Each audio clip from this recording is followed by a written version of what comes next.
research in general, some short explanations about the most common statistical tests that you're likely to come across that will be useful to you. And this is a very hands-on kind of thing. So if you've got a computer in front of you, would highly recommend joining in. I've got 2 case studies that should be quite interesting, and a slide deck and a notebook to kind of go through together. So without further ado, I'll just share my screen first, and then we can go from there. So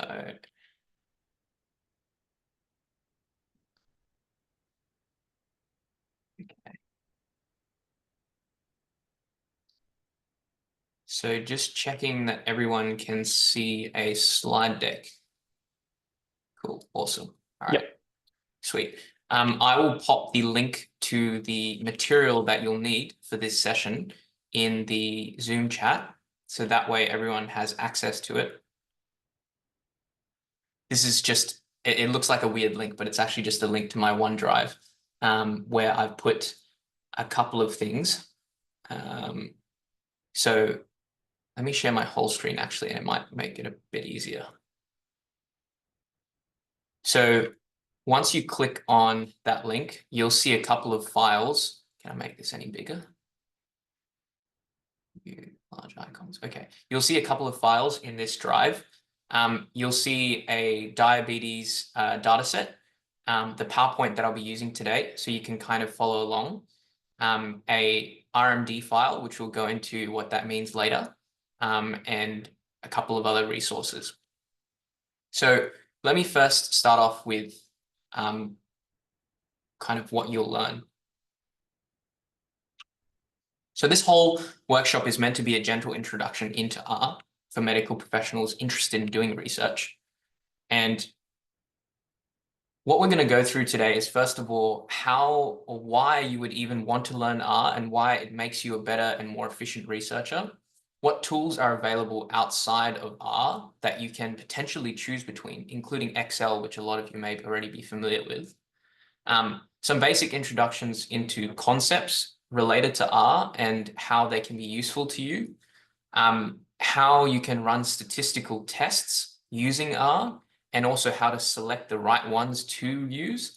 And this will be with relation to some specific 2 case studies, which I think you'll find interesting. The first one is around a specific population called the Pima Indians, who have a very high incidence of type 2 diabetes. And the second is a data set to do with breast cancer. And we'll also go through how to create graphs similar to the ones that you often see in publications. And that way you sort of know how to go from start to finish in the entire research sort of pipeline when it comes to data analysis. So just in general, the first thing is, whenever you see an orange frame like this around the slide, it means that you should switch to your computer and try running some stuff. Okay, so first of all, what you should value as a researcher, you've probably gotten a lot of talk about this today, but I kind of want to offer a different a kind of perspective from the data lens. Most of the time, most labs will be structured in this way, where you have a clinician, they collect data from the clinical world, they put it into a database, and commonly you'll hear about words like REDCap, or you may see clinicians put data into Excel. Anyways, you have a database with your patient data. Then they'll send that data off to a statistician, someone who's not medically trained, but runs the statistical tests. So they'll often give like a research question, and they'll be like, they'll ask a research question. The statistician will take 1 or 2 days to get back the results of the analysis, and then this cycle kind of repeats itself. I'm not a big fan of this style. The reason is because it's too slow. Every time you want to ask a research question, there are always little details that you miss out on. And as a result, you take 1 or 2 days to get your result back, and it takes a very long time to continuously ask the right questions and get the right responses back. What you want to happen, and what I'm hoping to get across to everyone today, is that if you're able to do a lot of the basic statistics yourself, then what you can do is continuously generate new hypotheses, test them, and immediately, based on the results of those hypotheses, get a result and generate a new hypothesis. So as an example, what you might come across is, say, for example, you may say, okay, let's say, is obesity going to be something that affects someone's time or time they live with type 2 diabetes before death, right? Obviously, this is a very simple example. And then if obesity does affect it, okay, well then does people who from a particular ethnicity with obesity do worse than other ethnicities? And then you might ask, okay, do people in that particular ethnicity with obesity who are on metformin versus another drug, do they do better or worse? So you can see the hypotheses you can generate or the questions you can ask get progressively more and more complex. And you can come up with a lot of questions. And if you had to wait 1 or 2 days every time to get your statistical results back, your research would be very slow. And that's the reason why most people only generate 1 or 2 papers every year. Whereas if you're able to test really quickly yourself, you can get through hypotheses a lot faster. That's the point I'm trying to make here. The ability to rapidly generate and test hypotheses. So in terms of the statistical tools you have available, there are a lot that you've probably seen: SPSS, Stata, SAS, MATLAB, and a lot of you will have seen Excel. I tried to graph kind of where I sort of see all of these different softwares on in terms of flexibility, in that whatever sort of analysis you want to do, versus opinionated, which means you have to do analysis in a specific way which the software designed you to do. Point and click, where the software is usually easier to pick up, versus language, where you have to really state exactly what you want. So R's sort of in the top right-hand corner, in the sense that it is a little bit of a steeper learning curve than other softwares. But the good news is that once you've sort of picked it up, you can pretty much do any sort of statistical analysis you want. You can fully automate it, and it's very, very quick, so that you can generate and test hypotheses really quickly. And I'm going to show you how to do that today. The one thing I would suggest is that even if you take nothing else from today and you don't end up using R, the one thing I would suggest is please do not use Excel. Excel is the one thing I would suggest you don't ever use for your stats analysis or any medical research moving forward. And the reason is because the only reason why you would use Excel is to inspect data, but never to actually manipulate the data. And there is limited amounts of statistics you can actually run in Excel. So there's not many formulas you can actually run in Excel. There's a limit to how many rows you can actually have in Excel. So you might think that 1 million rows is a lot, but let's say you have 500 patients or 500,000 patients, let's say, and you have, say, for example, 5 or 10 tests that you want to store in Excel for each of those patients. You can very quickly exceed the row count, in which case you have nowhere else to store your data. And I've seen, some clinicians spread their data over multiple Excel files. Horrible, right? Not a good practice to do. And also, because you need to keep your research available for peer review for at least up to 5 to 10 years after you've actually published a paper, it makes peer review and checking afterwards very difficult. Cleaning data is also annoying. I've seen some people who spend, one of my supervisors who was not familiar with data analysis outside of Excel, spent 3 years cleaning their data set, which would have taken, if you used code, about a month or less. So in general, Excel is good for a quick look at your data, not good for anything else other than that. So then if I'm tooting so much about R, what is R and how is it actually structured? So the way you can think about it is R is a computer language, and it's a way to give instructions to your computer in a way that it can understand, and it will do exactly what you tell it to do and nothing more, nothing less. On the left-hand side here, I've tried to kind of illustrate an analogy. The R language is on the bottom left here. It looks complicated, but a lot simpler once you realize how to run the test. So don't get too scared when you see that. That is what you would think of as kind of the frame of a vehicle. Then there's RStudio, which is sort of like a nice version, like a Tesla, for instance, built around the frame. And that lets you use the language in an environment that's really comfortable to use. So for example, if I run some code, I get a graph, I see the graph immediately on the right-hand side. I can inspect the data whenever I like, etc. Right? So that's RStudio. The real power of R comes in the packages, which is on the right-hand side. that's what you can think about as the, for example, the apps on your Tesla car or on your Apple powered car, right? These packages contain a lot of useful tools that help you make your research a lot quicker. They have pre-created tools like cleaning tools for your data, tools for running statistics really quickly, and these are all community generated tools so that you know that you're never bound to any particular payment structure like some of the other tools here. So SAS, for example, is paid, Stata is paid, SPSS is paid. All of these are paid. And so with community-based packages, you can be sure that you will never run into a time where you have to pay for something. And I think that's also fairly important. It also means that because it's open source, whenever there is a problem with these packages, they get fixed very, very quickly. So there's rarely any bugs. Okay, so that's R. If you want to follow along this workshop, the things you would need to do are to install R, and it's very simple. This looks, I think when I included this image here, I did not mean to make it look so complicated. It's not that complicated. It's just you download R, which is the actual language. So I'll put that link in the chat.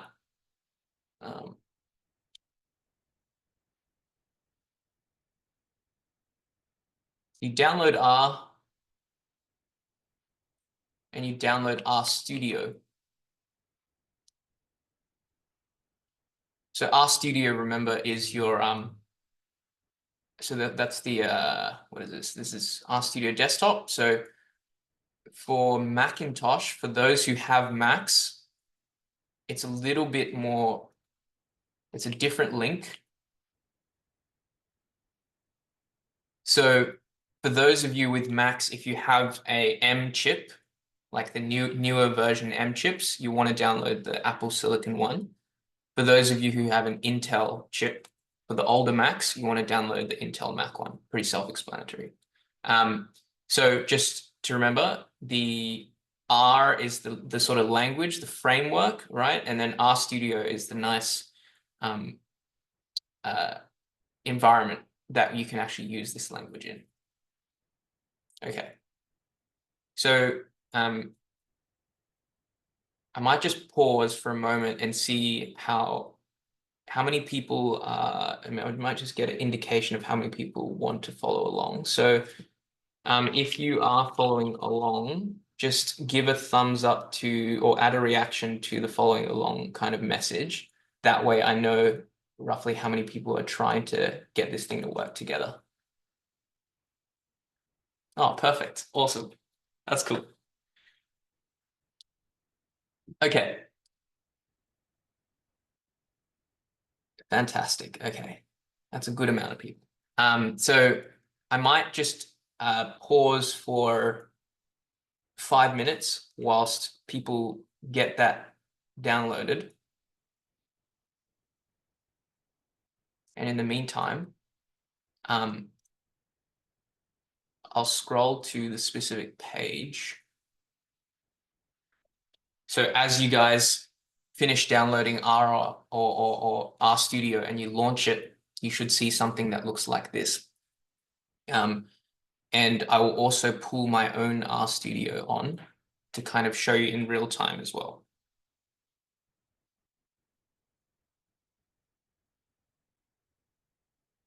Okay, the first thing I want to point out is that this looks scary. Should we download anything from your OneDrive for this walkthrough? Yeah. So good question. In the OneDrive files, you'll see intro to RMD, which is a sort of notebook, and I'll go through what it's good for in a moment's time, but basically it contains all the code that you need for today. So you don't actually need to write any code yourself today. The point is to show you the power of R and also to give you a bit of an intro. So I've sort of written all the code for you in this file. And then the other one you would need is diabetes.csv, which is the actual data itself. That's pretty much it.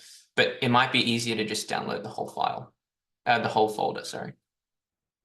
Okay, the first thing I'd point out is that This looks very daunting. And I remember when I opened R for the first time, I was like, wow, this is so scary. There's like all these weird code languages and stuff on it. But I want to emphasize the point that R is something that people without programming experience pick up very quickly.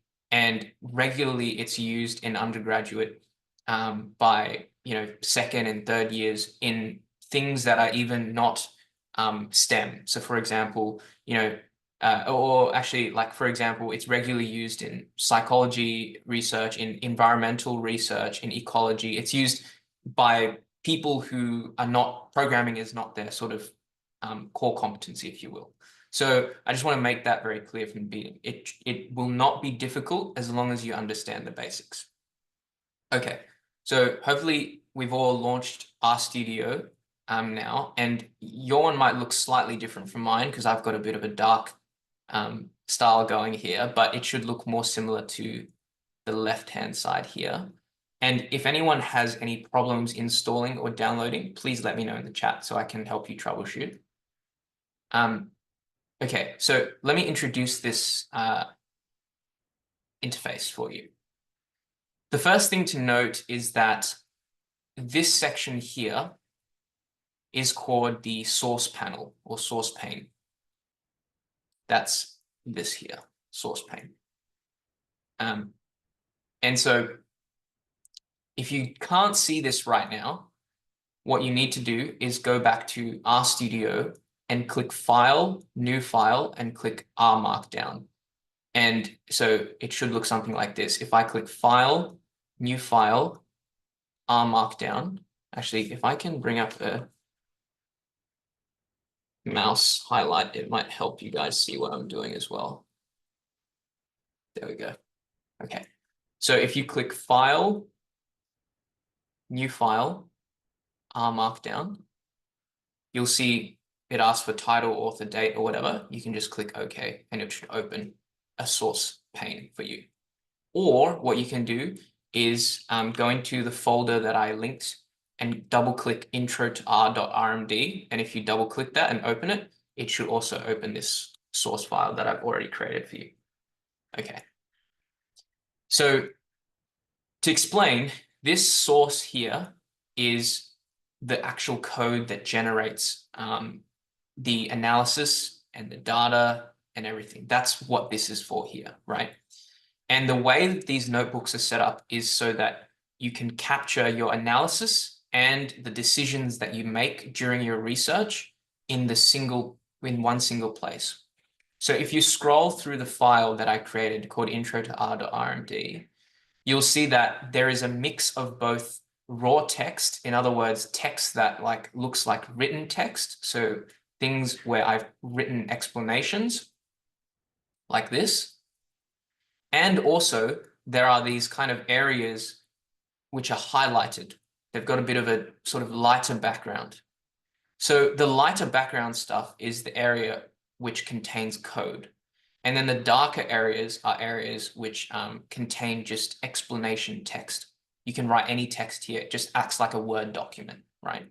So really you can imagine this R Markdown file as a notebook, kind of like a Word document, except this Word document allows you to also include snippets of code and run those snippets of code in between the sentences or words that you write.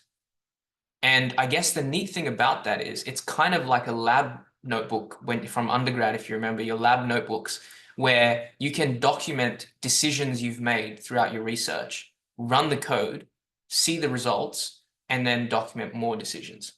Could you please put the link in the chat? Yep, sure, absolutely. Let me find it again. Okay. So yes, you can document the decisions you make throughout the course of your research, add code, run the code, get some results, and then ask yourself more questions, record down more hypotheses, and continue to do that. And it also organizes it in a really nice way, because once you compile your notebook, you can see on the right-hand side, this is my notebook that's compiled. I've got my raw text. I've got these kind of highlighted areas, which are code. right? So you can see highlighted sections which contain my code. And then you have sections which produce results and graphs which get put in the same notebook. So you can basically trace your entire research process or progress in one single notebook. Okay, so that's what this source panel is for, right? It's basically where all the magic happens. The next panel you'll see is this bottom panel here called the console.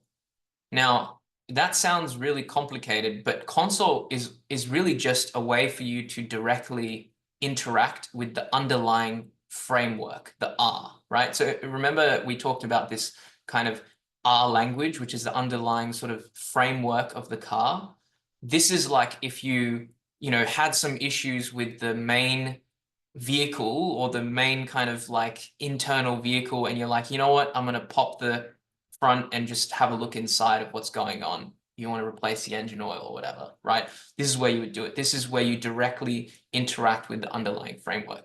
You will rarely need this, but there are a couple of specific situations where this will be important that I'll show you later. So you don't need to worry. Just remember that this console area is for directly interacting with the underlying framework or R language. Okay. The third thing you need to know is this right-hand side, bottom right-hand side kind of area. It's called the viewer, and this is where you'll see plots and often your notebook after it's compiled. So you can see here on this PowerPoint slide here, they've got plots down here. I don't have plots here yet because I haven't plotted anything, but your plots will appear in this bottom right-hand corner whenever you run a plot.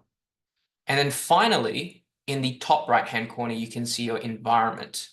And environment just means you can see all the data that you're working with at the moment in one single place. And it gives you a quick view of all the data you're working with. But to not overcomplicate things, let's put that aside for now. So there are sort of, in summary, 4 main panels, right? Hi, Matthew, sorry, having trouble installing someone down for every time I press it, going through QS to install again. Okay.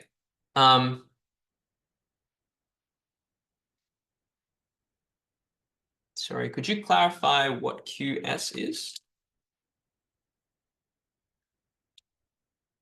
Hi, sorry, I'm trying to install it.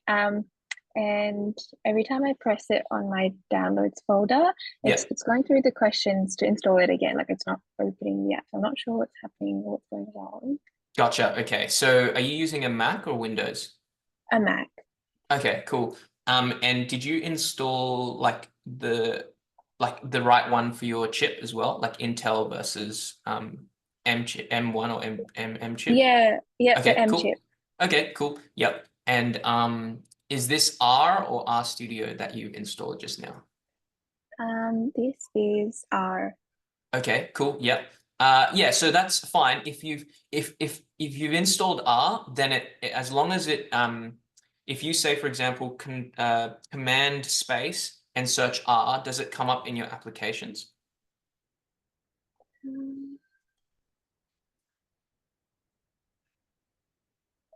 Yeah, so the one that you're using is RStudio, is that right? Yeah, that's right. So once you've installed R, okay. It's like a framework, right? So like it doesn't automatically launch anything, but you need to also install RStudio, which is sort of like the kind of pretty thing that goes around the underlying framework R. And once you've installed that RStudio, then you can sort of run everything. Amazing. Thank you so much. Cool. No worries. All good. Okay, so just want to make sure that the speed is right at the moment. So maybe I'll just send in the chat installed R, and then see for those of you who have successfully managed to open this .rmd file, could you give a thumbs up?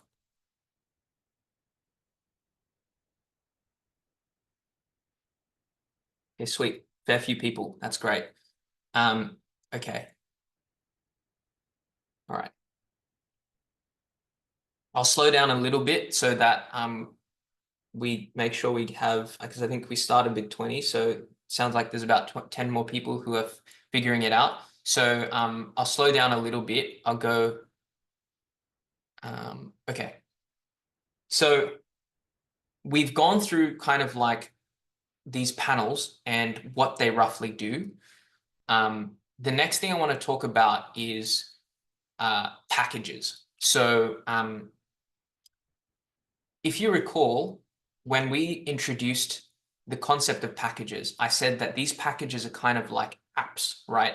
And they have important tools or tools created by the community that make your life easier, basically.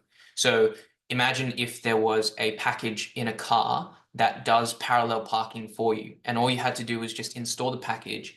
And then once you've installed it, you can just click run, and then the car would just parallel park for you. This is kind of what it's like, right? So in R, people create packages for running statistical tests. So you don't actually have to do all the maths yourself. Like, you know, maths can get very, very ugly. I'll show you an example, right? Like this is stuff you don't want to have to do yourself. Instead, some smart person has taken all of this maths, turned it into one simple package that you can call in one line and just run the test without having to go through all of the maths yourself, right? So that's what these packages are for, to make your life easier. I guess the question is, how do you install packages? And this is where the console becomes relevant. So remember how I talked about there's this console, which is how you interact with the underlying environment, right? The underlying framework. Well, if you're trying to install some rims on your car, you can't just install it, you know, through, well, while sitting inside the car, right? You have to get out of your car and actually put new rims on or put some new, like a new engine in or whatever. You have to really get into the weeds or in the front bonnet, right? So that's the reason why we use the console here to install packages, which are those useful functions to help make your life easier. So for this particular workshop, there are a couple of packages that will be useful that we will use.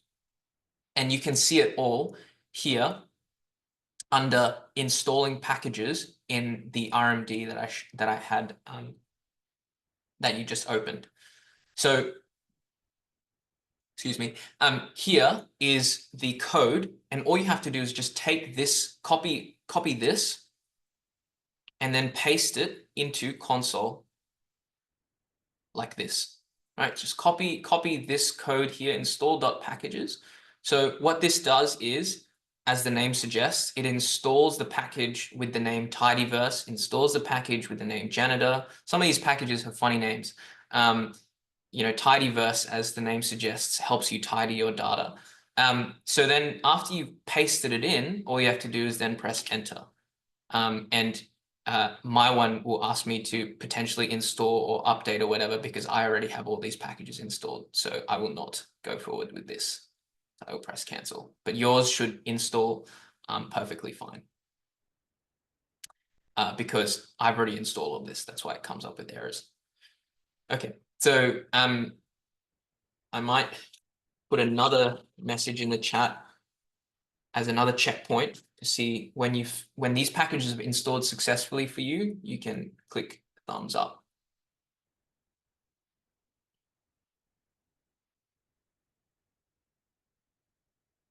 Okay.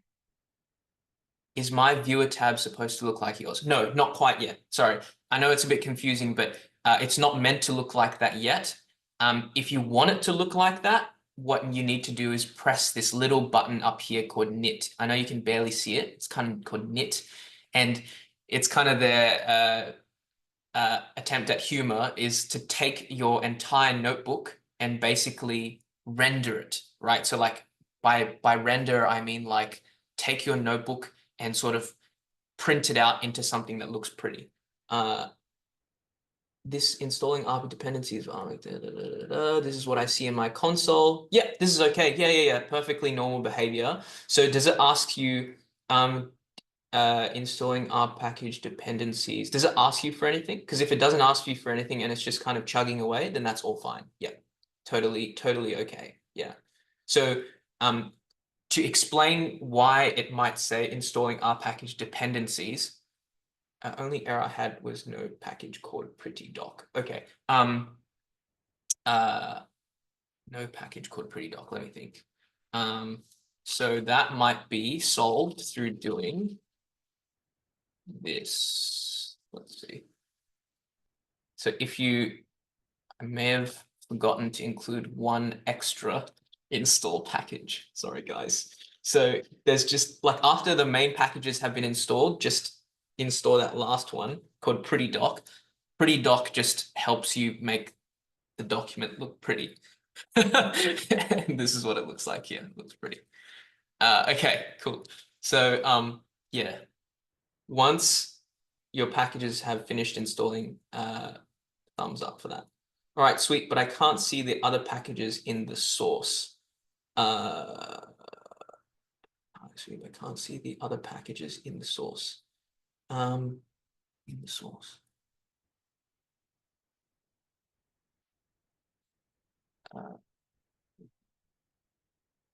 Actually, could be easier if you just share screen with me. So I'll just pause sharing. Ollie, do they have, can they share screen? Yeah, they should be able to. You should be able Okay, cool. Honestly, like originally this was designed to be run in person, so I could kind of just go around to make sure everyone like was on the right page. But if you need help with installing and stuff, let me know. And then how do I find the packages again? So specifically, if you're talking about R packages, then you would open the RMD file, which is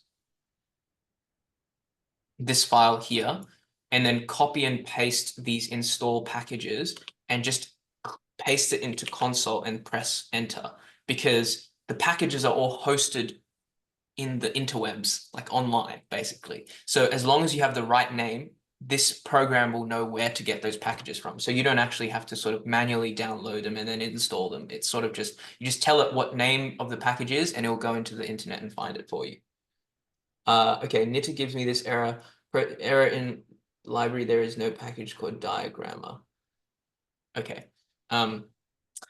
Again, I keep using extra packages that I forget people don't have. So yeah, whenever something says there is no package called X, just type install.packages and then include the whatever it's missing. Yeah.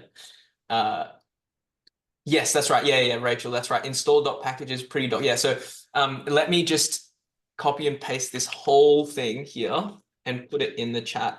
So hopefully that fixes people's issues. Like, to explain, basically, we're just trying to make sure that we have all the packages we need to run the actual analysis. Yeah. This might seem like a lot, but it's like, you know, once you install all of it, it's smooth sailing from here, trust me. Okay.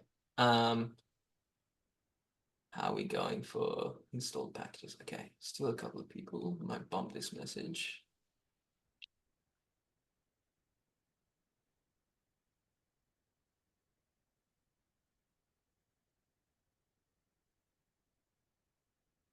I have downloaded the previous ones. Do I still copy all of these into console? Oh, if you've downloaded the previous ones already, then you don't need to install them again. Like in the sense that like it wouldn't hurt because the program would know like it's already downloaded, so it'll just update it. But if you don't want to obviously wait, then just copy the ones that you haven't downloaded yet. So like, you know, I just put in pre-doc and diagrammer because those were the ones I think that were missing from the RMD that I just created. So maybe just copy those two and to fix it all.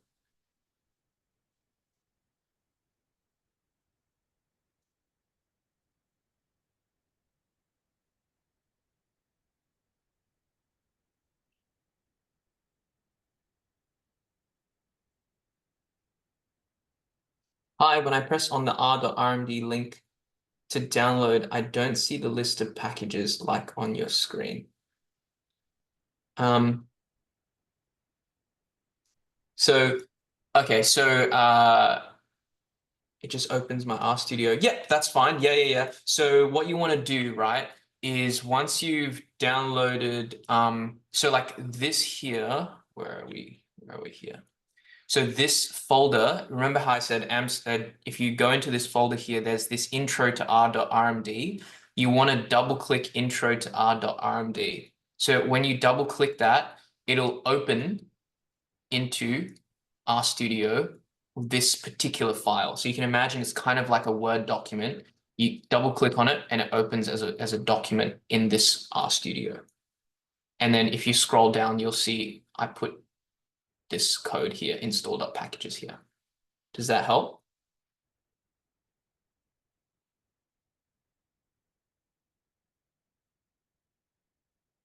Okay, cool. All right, so I might just check one more time where everyone is.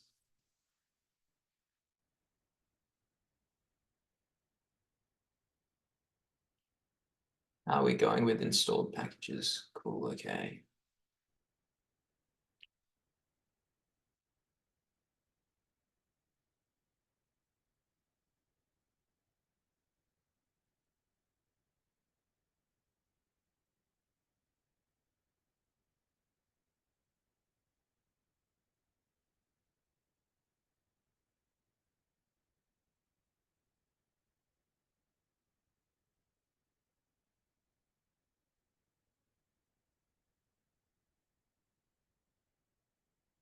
Okay, rightio. I might continue, and then if anyone still has any issues, really happy to keep on helping. So just put your questions in the chat, and I'm happy to keep on answering them. So now that we've kind of installed some packages and you are familiar with the source and the console, the next thing that's important to note is our case study for today, which is the Pima Indians. So the Pima Indians, otherwise known as the Kimu-Ohan, or in their native language, river people, are a group of Native Americans living in modern-day Central and South Arizona. And the term Pima comes from kind of anglicizing of their language, meaning I don't know, when they repeatedly said that in meetings with Spanish colonists at the time.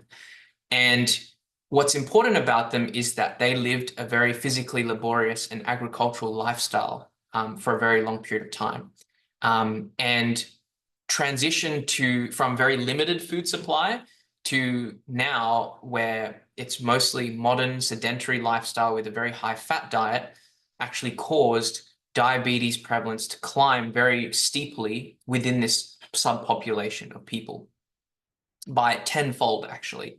And so I think in the 70s, there was a study done on this group of people, the Pima Indians, to assess what sort of variables and factors about them increased their propensity to develop diabetes. And you can read more about this whole concept of going from physically laborious to modern sedentary and high-fat diet if you search up Thrifty Gene Hypothesis. It's actually a pretty interesting read. So this data set is available with a bit of metadata. And to clarify what metadata means is, as the name suggests, it's data about data. So it's telling you what data you have available and a short description of the sort of variables you have available to you in the data. And you can see the reference for yourself if you want to read the article yourself. So in this data set, you can see there's blood pressure, skin thickness, insulin, BMI, some diabetes pedigree function. You don't need to worry too much about that. Age, pregnancies, so number of pregnancies, glucose, 2-hour OGTT. Many of you will be familiar with that from your endocrine term, and then outcome. So you have a bit of a description also of what the units are for the numerical quantities. Cool. And you also know what data type they are, whether they're an integer or a decimal, which becomes important later. Okay, so this metadata tells you what your data set looks like. And obviously this is quite important because let's say you come across some random clinical data set, it would be useful to know what variables and what sort of questions you can actually ask.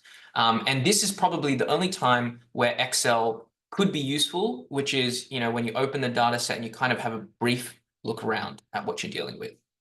Okay, so I'm going to just briefly talk about this concept of functions and variables. And the only reason is because understanding this helps understand why we write code the way that we do so much easier. And I promise I'll try and make it as easy as possible. So all of you will be familiar from your, just year 10 to 12 maths in high school about the concept of functions in the sort of context of y equals fx, right? We've seen this many, many times before in 2-unit maths or whatever maths you see, y equals fx. And you can generalize that to the broader kind of universe, which is that a function is simply just anytime you put in some input, you get an output. And that function could be, the process of doing a blood test, in which case your input would be some blood from a patient, from cannula, and then your output would be the lab test results. The nice thing about functions is that you don't have to worry about what's actually happening inside the function, right? So it's not like when you're on the wards, you have to go down into the lab and, do all the reagents yourself. Instead, you just put in the blood and you get the results back. So our packages are very similar in that regard, that they come with a lot of pre-packaged functions, which you need to give that function something, and in return, it will give you something useful. So as an example, I might give this function, ggplot, some data, and it gives me back a plot, right? Fairly straightforward.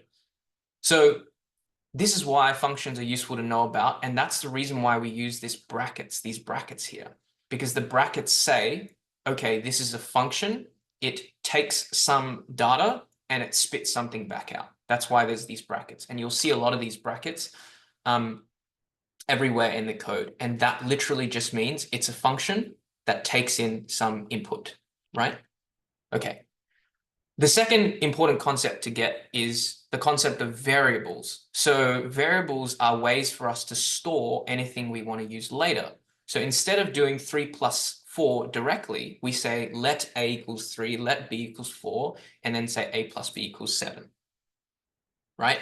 So as a simple example, if I tried to do that here, just to demonstrate that, I'm not pulling your leg and this is in fact achievable here, if I go a equals 3, b equals 4, a plus b, then what I'll get after I run this is 7.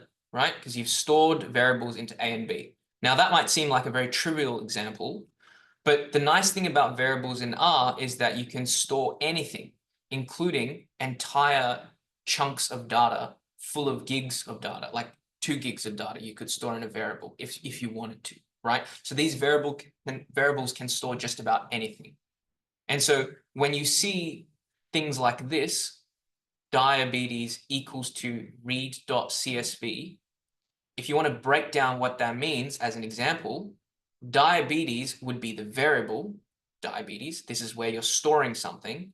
Read.csv, because it has brackets after it, would be a function. And then the input for that function is a piece of text, diabetes.csv.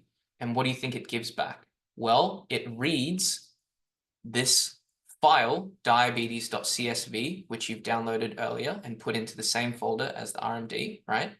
It reads that in and then stores that data in the variable diab, right? So pretty straightforward, right? So functions, variables, 2 things that will pretty much make reading any code a lot easier if you know what they are. So in summary, functions take an input, spit out an output.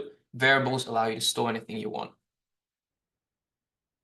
Okay, now, I talked about this diab equals to read.csv. So maybe let's make sure that everyone is able to actually read the CSV in. So the first thing you want to make sure is that wherever you've saved your RMD file, this RMD here, make sure that in the same file or same folder, sorry, the diabetes.csv file is in that same folder. So you can see here that I've got AMSA introduction into R, that's my folder, and these 2 files are in the same folder. Just make sure that wherever you've downloaded this, they're in the same folder.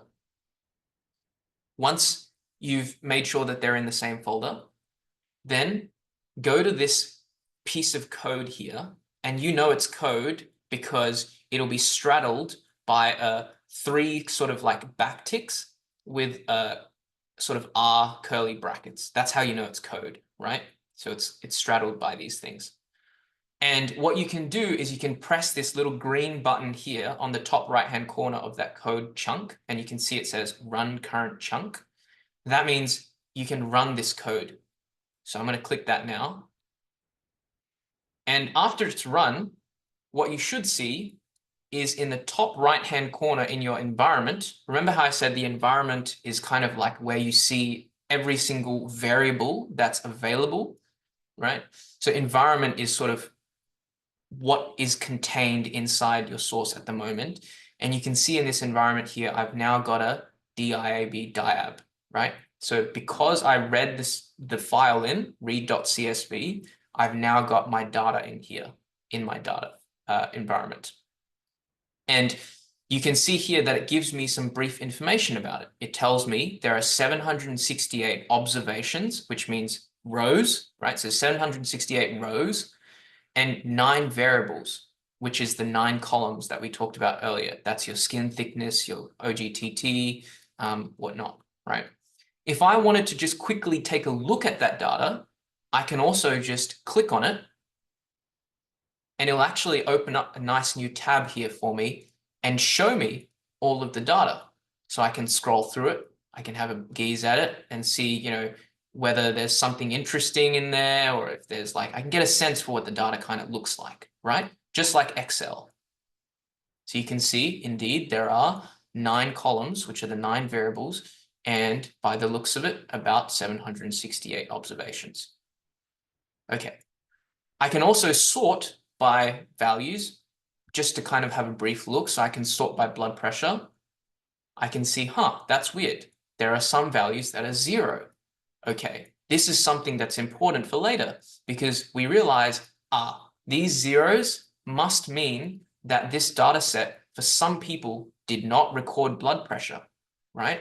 So these are things you need to be thinking about whenever you get a clinical data set, because you won't always get every single measurement from your clinical data, or, you know, when you're doing research, you won't always get data that's completely complete.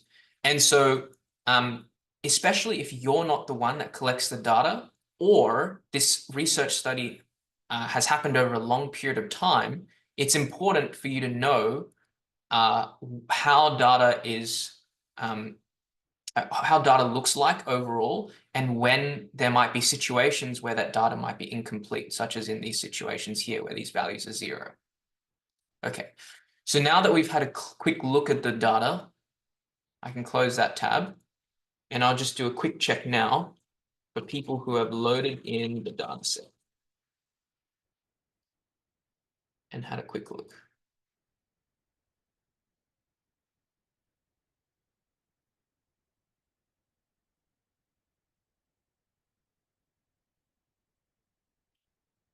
Okay, cool.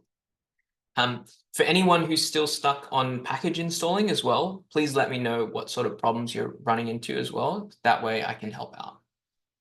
Okay. So now that you've loaded in the data set, if I just now run diab alone, so I just double click that so that's highlighted and press Control Enter, or if you're on Mac, press Command Enter. That's just a shortcut, so I don't have to press the green sort of play button every time. I can just press Control Enter or Command Enter. It's a lot quicker, right? And I can just run just that piece of code there, diab, right? Or alternatively, I could have just done, I typed out diab and then run the whole thing. That would also give me the same thing, right? Copy and just run. Okay, so what you should see is something like this, with a data frame view, effectively. You can see it says DF at the top. DF is short for data frame. And data frame is the primary format in which you will be interacting with any data that you load into R, right? So as an example here, to explain what data frames are, they are the primary way that R stores data, and the way that you will interact with it is through data frames, right? And data frames have rows and they have columns, very similar to Excel, but there are a couple main differences about data frames.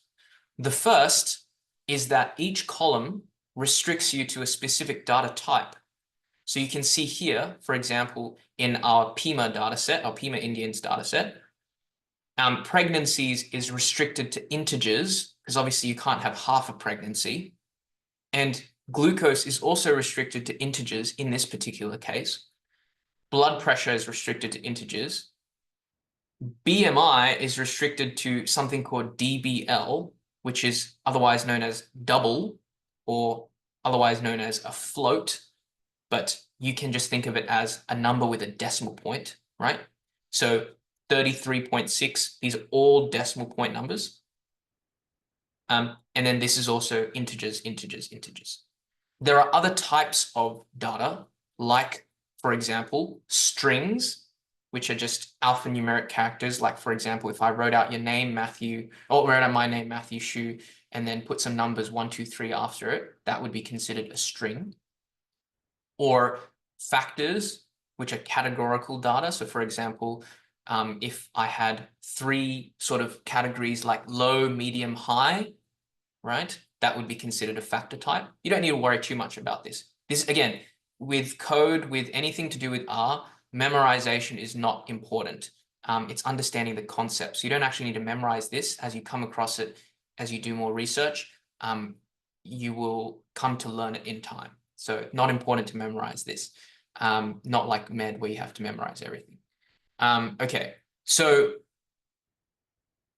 the second thing I want to mention about these data frames is that any function you come across will be compatible with data frames.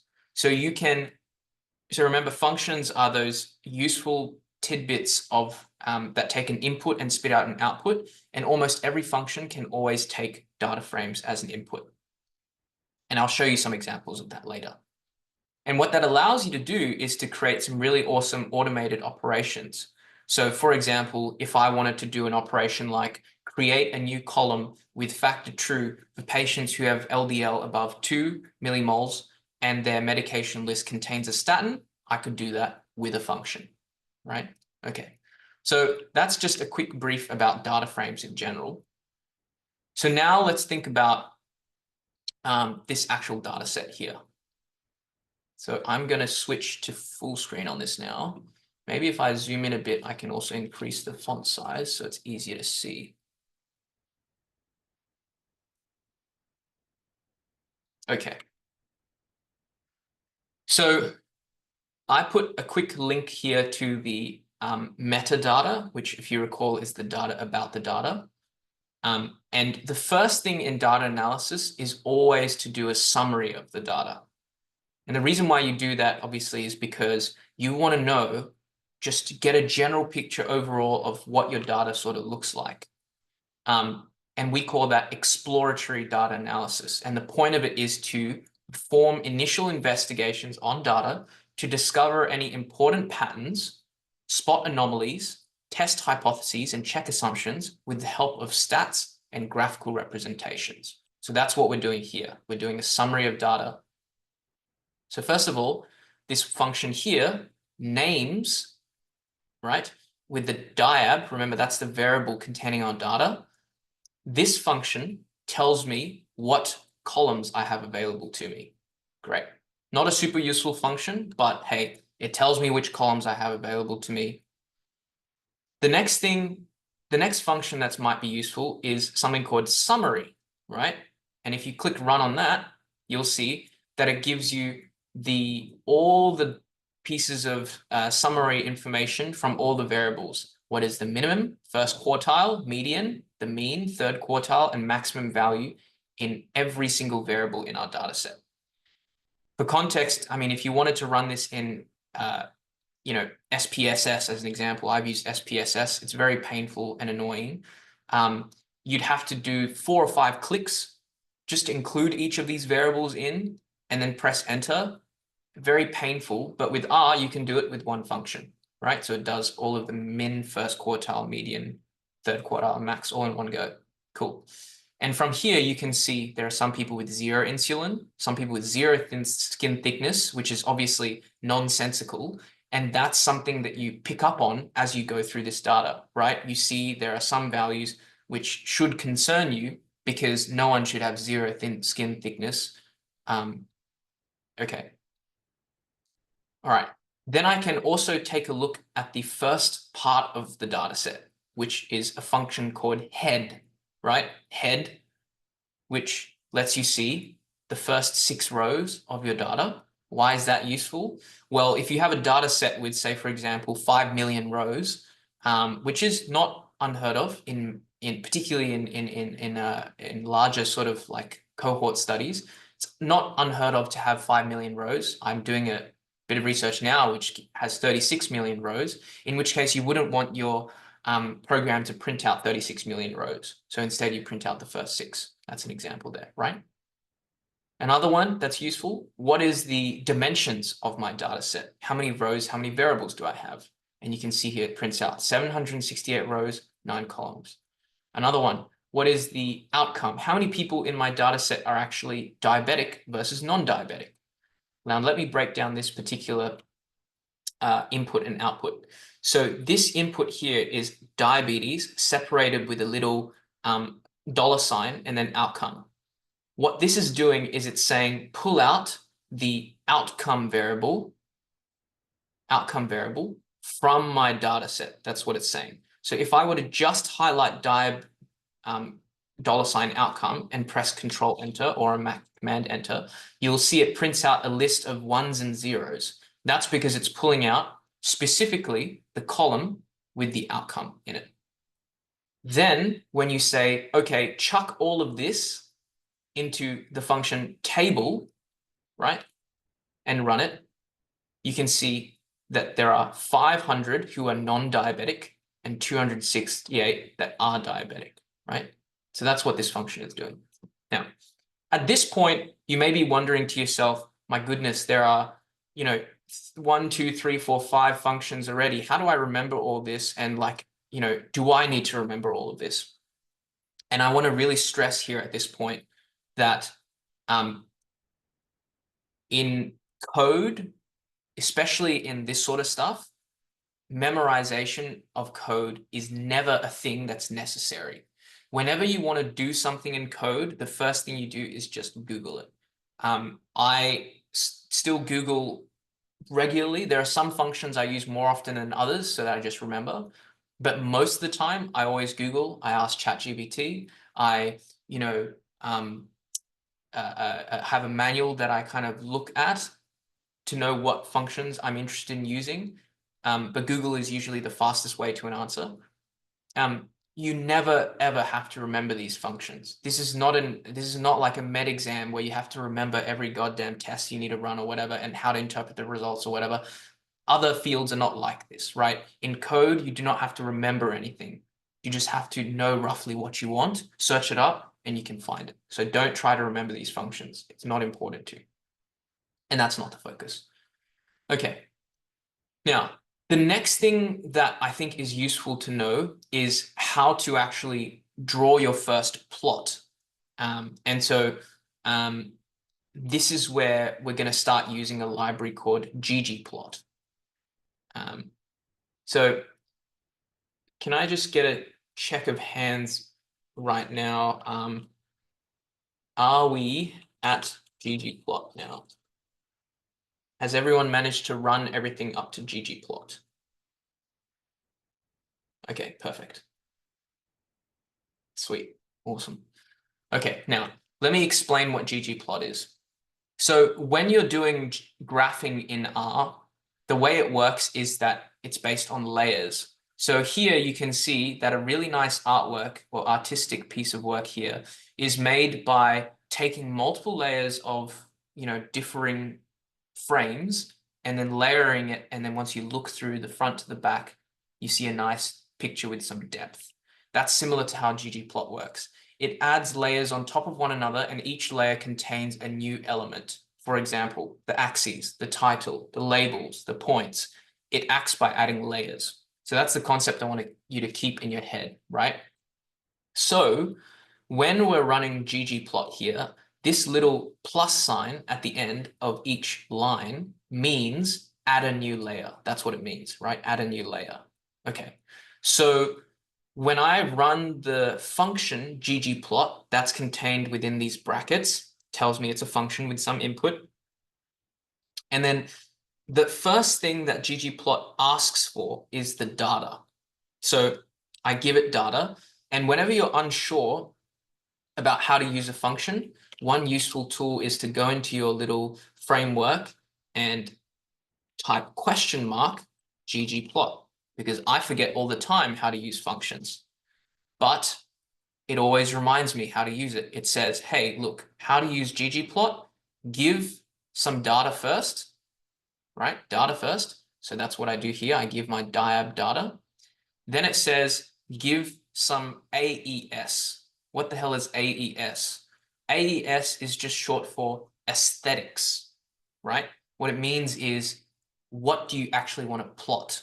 So in this case, I'm going to say, I want to plot the outcome on the x-axis. Outcome on the x-axis. That's what aesthetics is. So I go aesthetics function with outcome on the x-axis. All right, cool. So this reminds you how to use these functions. Got data on my first sort of thing, first variable to give my function, and then aesthetics with outcome as my x variable, right? So it's sort of like a little nested function. Okay. So at this point, if I just copy ggplot here and run it, you'll see I don't have anything yet, right? So you can see this is the first layer. The first layer has the outcome on the x-axis, but it hasn't given me any data yet. Why? Because I haven't included that layer yet, right? I haven't put in that layer yet. All I've said to it right now is just, I want x-axis to be outcome. Then the next thing is I add another layer. So I add the layer geom bar. What does that mean? It means a bar graph. That's it, right? Geometry, bar graph. And there are lots of different kind of things. There's geom point for point graph. You know, there's geom box plot for box plot graph. And again, all of these things are all available to just Google if you'd like. They're all different types of plots, right? Okay.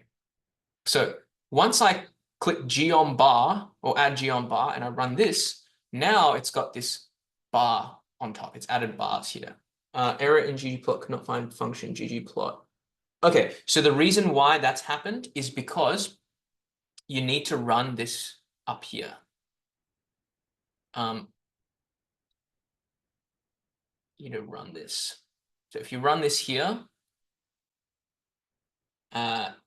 Jonathan, have you run these parts here?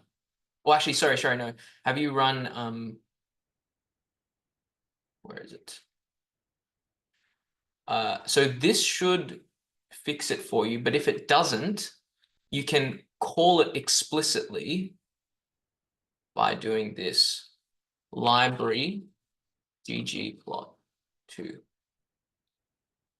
So if it says, am I missing a package? Yeah, okay, sweet, awesome. All right, cool, good. Okay, so once you run, say, for example, just these first two lines here, you'll see that now it adds the bar plot as a layer on top, right? Cool, that's all well and good. But I want to say, for example, change this theme now. I want this theme to be, I don't know, like a black and white theme instead, right? This is gray right now. So I can add another layer, theme BW, black, white, right? And these are all functions you can search up. So I run this, sweet. Now it gives me sort of like a nice outline on the outside, etc. And I know these are small things, obviously not super important, but just to kind of illustrate that each time you do a plus sign here, you can add new layers. But this is still a pretty simple graph, right? What if I want to change these labels here? What if I want to change, like, you know, the title and labels and stuff?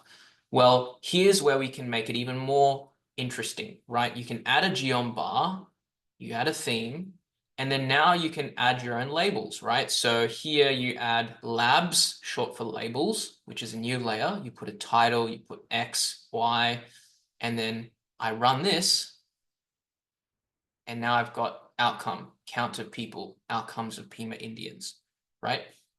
And you've got a nice sort of bar graph for yourself. Yeah. So the general principle or the main takeaway I want you to get from this particular code block is when you try to plot things in R, the first is use ggplot. The second is you can add layers sequentially on top of one another to create as complex or as simple of a plot as you want. And you can create some really, really complex plots. So when you see, for example, in Nature paper where they've got these crazy graphs of like, and you're like wondering how the hell are you ever creating that in SPSS? The answer is you don't, but you can create it in software like this where you have a lot more control, right? Okay, and you'll be every department's favorite med student. Okay, so we've got this now, which is ggplot. So hopefully everyone's okay with running this. The next thing we want to know is what does the data look like? Are there missing values, etc., right? So a common function that is useful is called vismiss, which is if there are values in your data set which are completely empty, then it will highlight it for you. But in this case, there are no pieces of data which are completely empty. So that's why it says 100% present. But of course, based on your earlier summary, you know that there are some pieces of data that were 0. So you know that in this particular data set, some of them were not recorded just as 0 instead of not present at all, right? So that's another function that's useful. Okay, now let's say we want to ask ourselves, what is the distribution of pregnancies in this data set, right? Like how do these, what is the distribution of, are there lots of people with lots of pregnancies or not a lot of people with not a lot of pregnancies? How does it look like, right? So again, very similarly, we use ggplot, we put in diabetes, we have our aesthetics, which is, we want to plot pregnancies on the x-axis now. We want a box plot, we want labels, and we want some theme.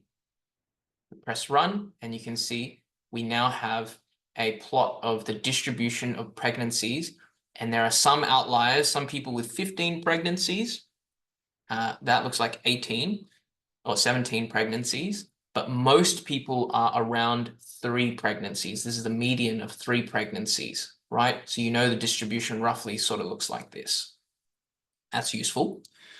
And what I would suggest is if you're kind of following along very quickly, then try and create another ggplot, but instead of plotting pregnancies, try and plot BMI.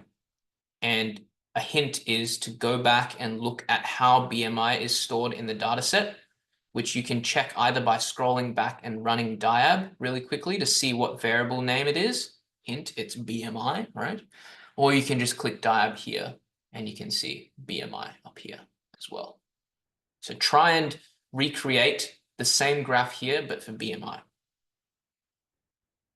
Okay. So what you should notice is that there are a number of situations where there is BMI of 0, right? So once you've run that, you should see that in your distribution, there are some people with BMI 0. The other way, of course, you could have seen that is just by inspecting the data and sorting by BMI, in which you would have seen some BMI as 0.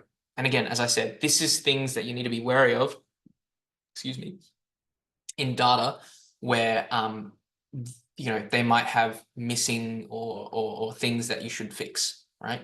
We won't go through how to fix that for this particular workshop because I think the usual way would just be to drop those particular subjects or omit them from the study.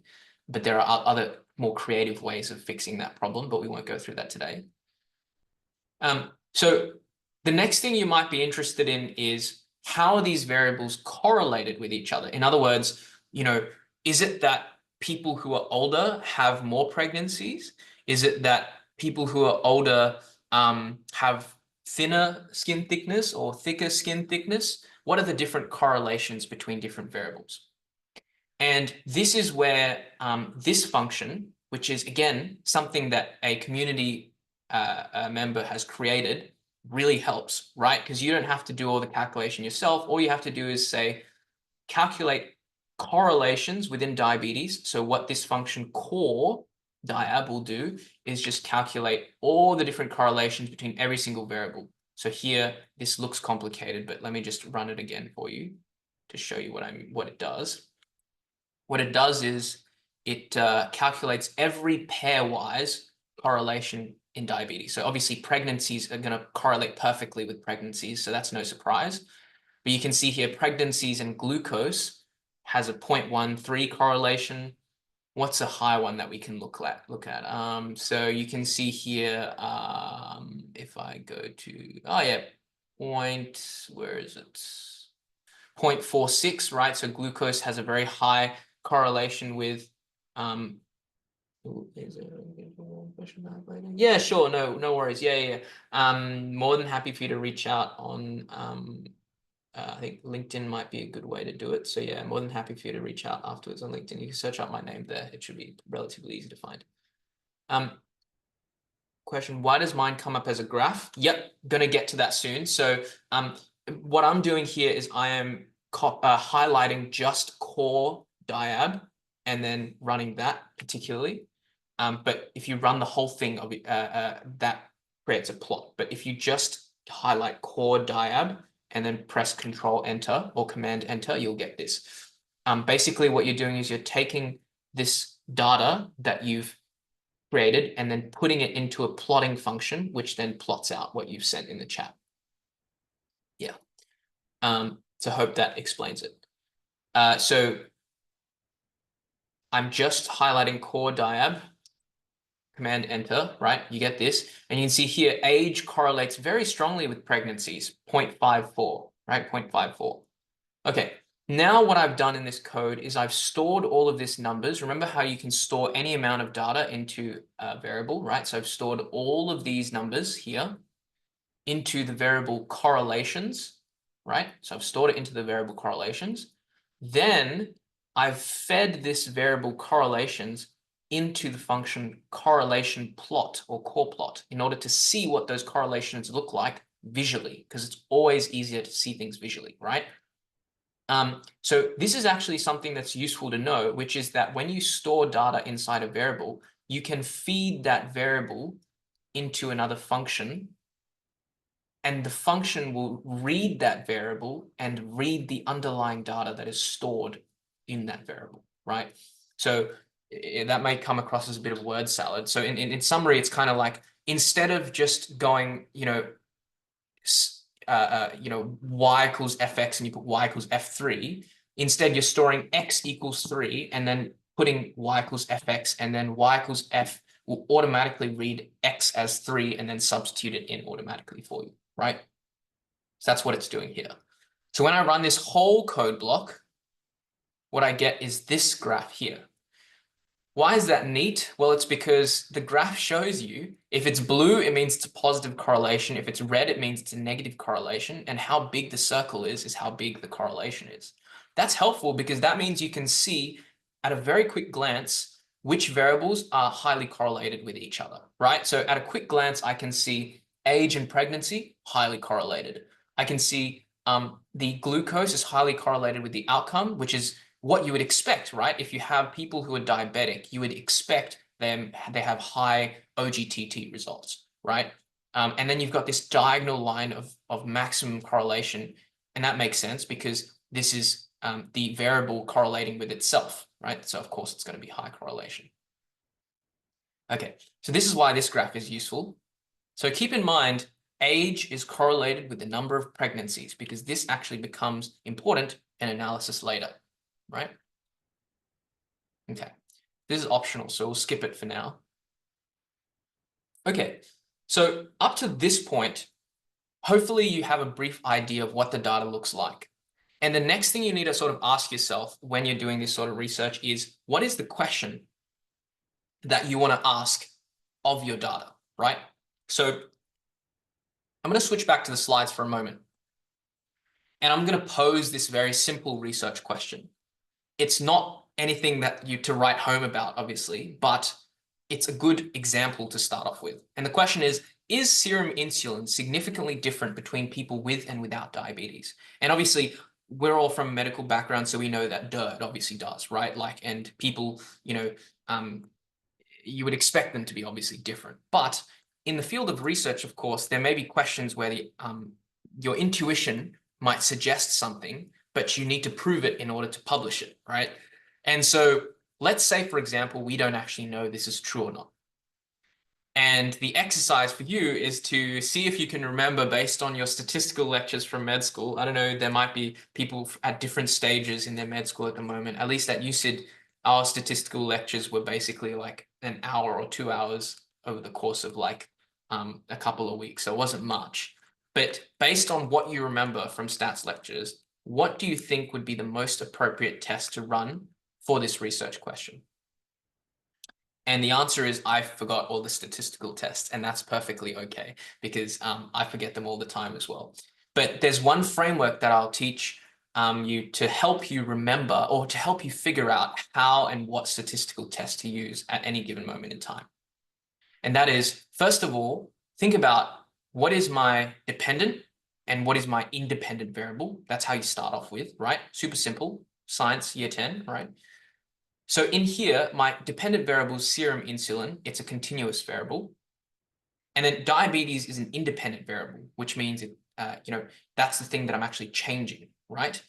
And then it's a categorical variable because you can either have diabetes or not have diabetes. Obviously, the physiology is a bit more complex than that, and the whole like distribution of OGTT is not perfect. But the point is, here we're separating between no diabetes and diabetes, right? And then we're trying to say, is the insulin, serum insulin, as a continuous variable different between these two groups? Okay, so once you've figured out that you are trying to differentiate between two continuous variables here, independent, right? Then you select a statistical test. There are many sort of flow diagrams or flow charts you can find online.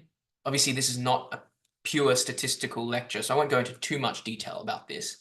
But this is one that I find commonly useful. So I go down this kind of flow chart. I go, okay, what am I trying to do? I'm trying to look for a difference between the serum insulin. What sort of data do I have? I'm trying to look at the difference between serum insulin. So it's a continuous variable, right? Serum insulin is continuous. So I go down this side.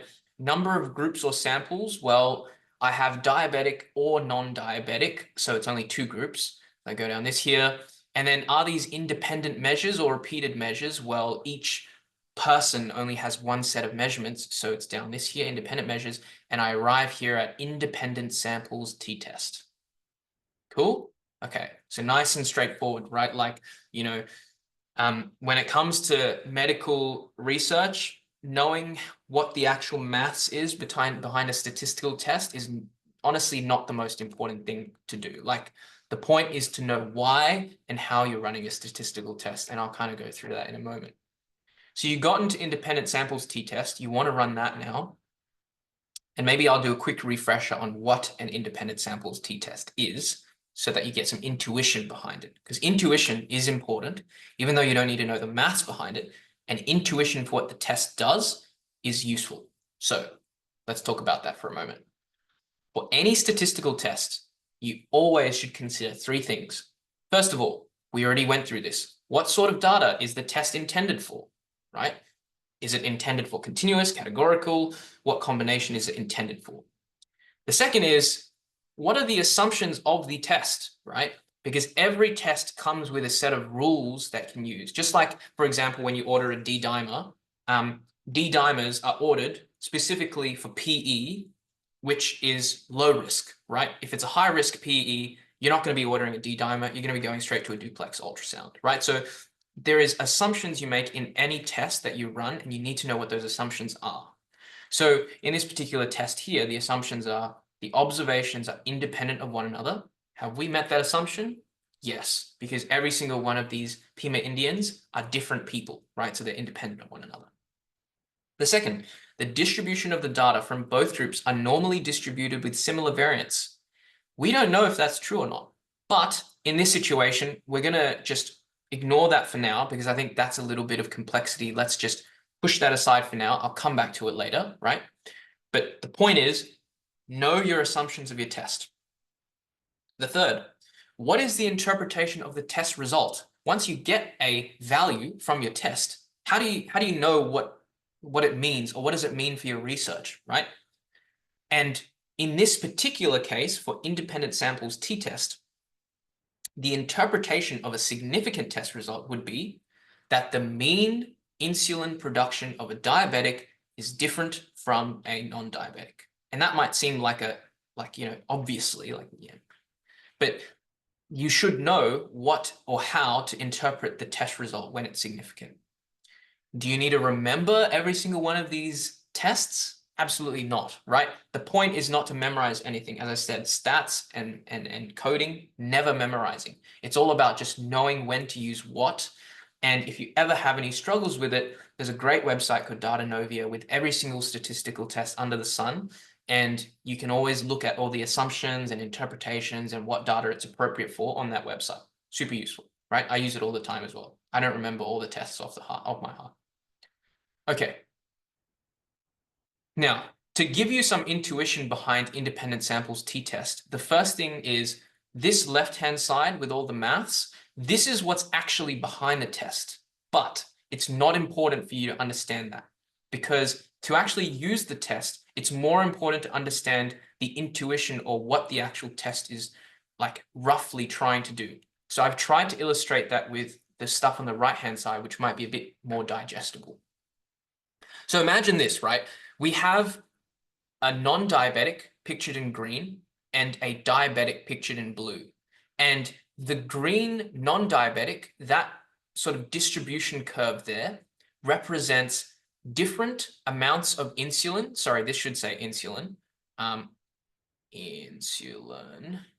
Different amounts of insulin concentration, right? Different amounts of insulin. And then the frequency is how many people have a value of insulin at that value, right? So as an example, let's say down here we've got, I don't know, I'm just making up a number here, like 3, right? And up here we've got 99, right? So there might be 1 or 2 people with insulin equal to 3. I don't know, like 1 or 2 people with insulin equal to, 43 up here, right? Then we have diabetic, and you have 1 or 2 people with insulin sort of 36, 1 or 2 people with insulin 57, right? Whatever it might be. So this distribution here represents how many people have insulin at different values, right? So diabetic distribution of insulin values, non-diabetic distribution of insulin values. When you, and this is the population, right? So this represents all non-diabetics in this entire world. This represents all diabetics in the entire world, right? But importantly, your study, or whatever you're researching, you will only ever get a sample of that entire population. You're not going to be able to recruit every single diabetic and non-diabetic in this entire world, obviously, right? So you're only going to have, say, for example, 100 diabetics and 56 non-diabetics in your sample, right? So that's what happens here. So I'm giving you an example. Let's say we took 8 samples from this population of non-diabetics. So we get 8 non-diabetics. Then we get 7 diabetics. We pull out 7 diabetics, 8 non-diabetics. And that's who we happened to have included in our study. Then we take a mean, right, an average of the insulin across those 8 people for the non-diabetics. That's here. And we represent that with this character, this Greek character mu. All it means is just mean. It just means average. That's it, right? Mathematicians like to feel like they're superior by using Greek letters, but it means nothing. It just means mean or average, right? And then this here is diabetic, which is also the mean, but for diabetics. So this is the mean insulin production of a diabetic. This is the mean insulin production of a non-diabetic, right? Across your sample of 8 people and 7 people respectively. Then what this test is trying to do, or the independent samples t-test is trying to do, is it's calculating the difference between these 2 means, the non-diabetic and the diabetic, and then it's asking the question, are these 2 means, or are these 2 averages between non-diabetic insulin average and diabetic insulin average, are these 2 averages significantly different from 0. Think about that for a moment. If they're equal to 0, then there's no difference between diabetic and non-diabetic insulin, right? But if this quantity here, mu non-diabetic minus mu diabetic, or in other words, the average non-diabetic insulin minus the average diabetic insulin, if it's significantly different from 0, then that means these two insulin produced by non-diabetics is significantly different from insulin produced by diabetics. And that is the reason why you see up here in the t-test statistic, you can see x1 average minus x2 average. That's what this is. It's the average minus the average of the second group. The average of the first group, which in this case is non-diabetics, minus the average of the second group.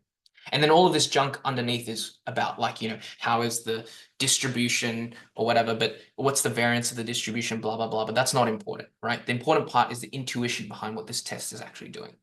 Okay.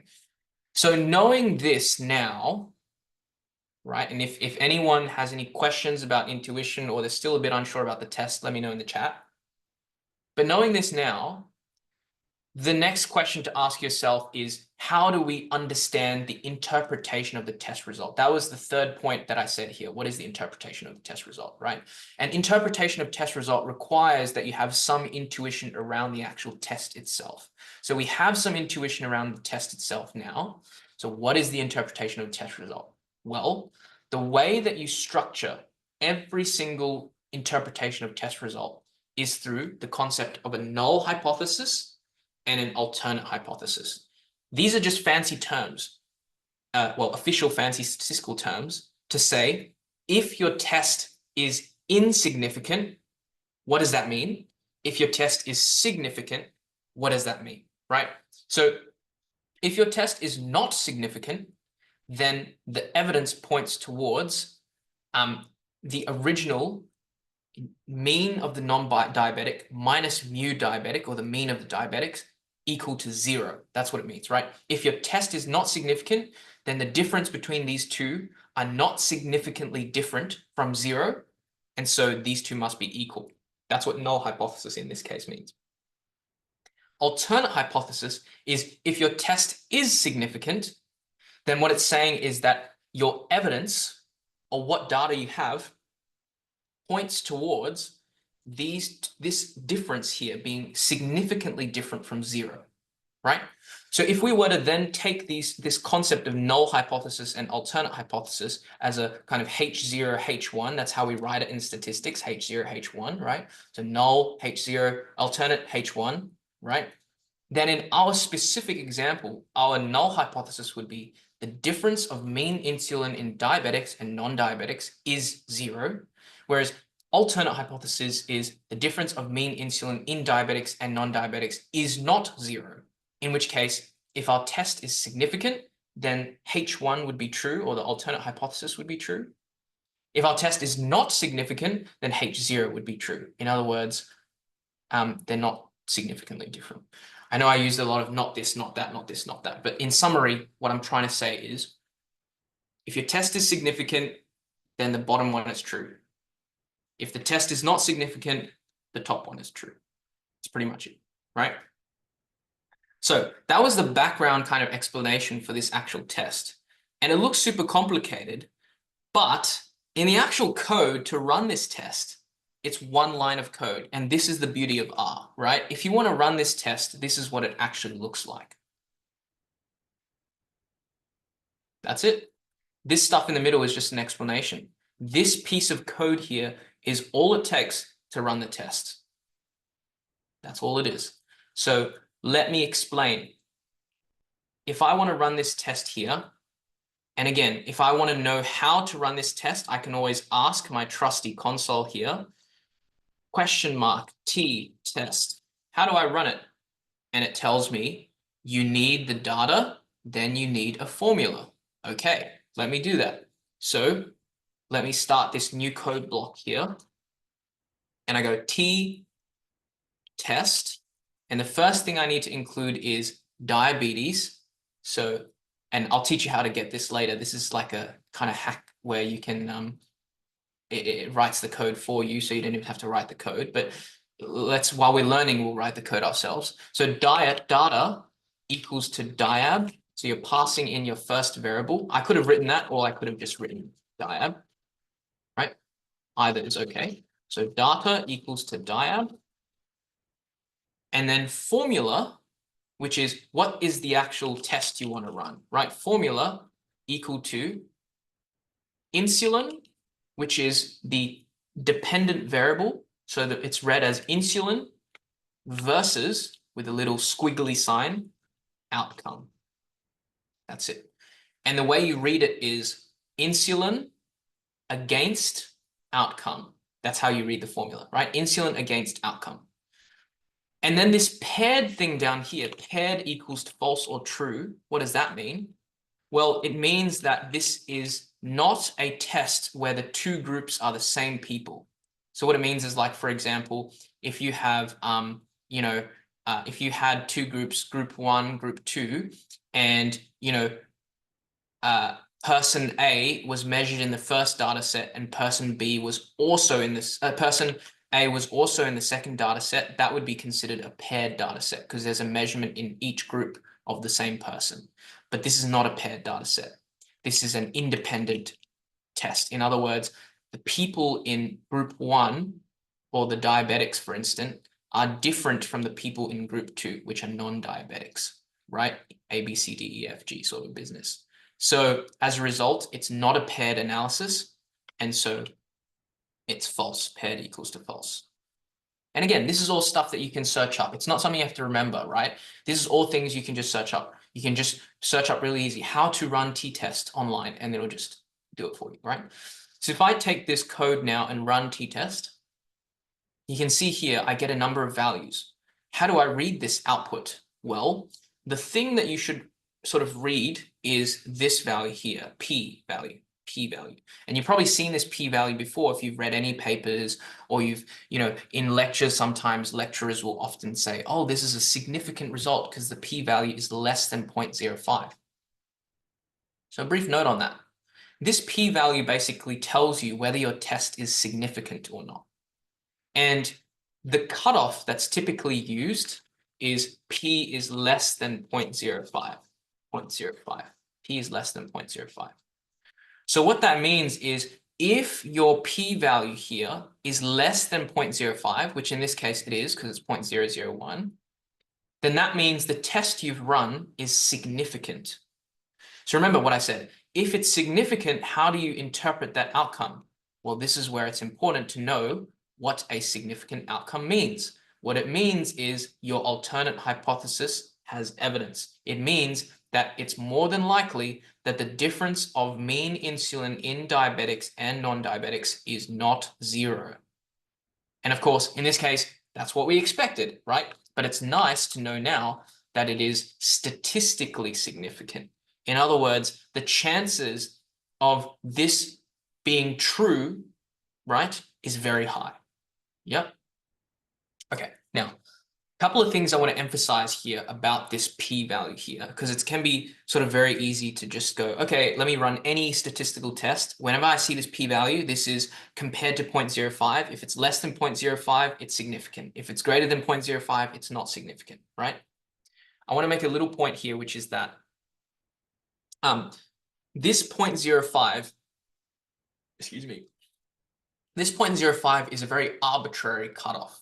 It's a cutoff where we say, at cutoff p equals 0.05, we're happy that there is more than enough evidence to suggest that our alternate hypothesis, or the thing that we're trying to prove, is true.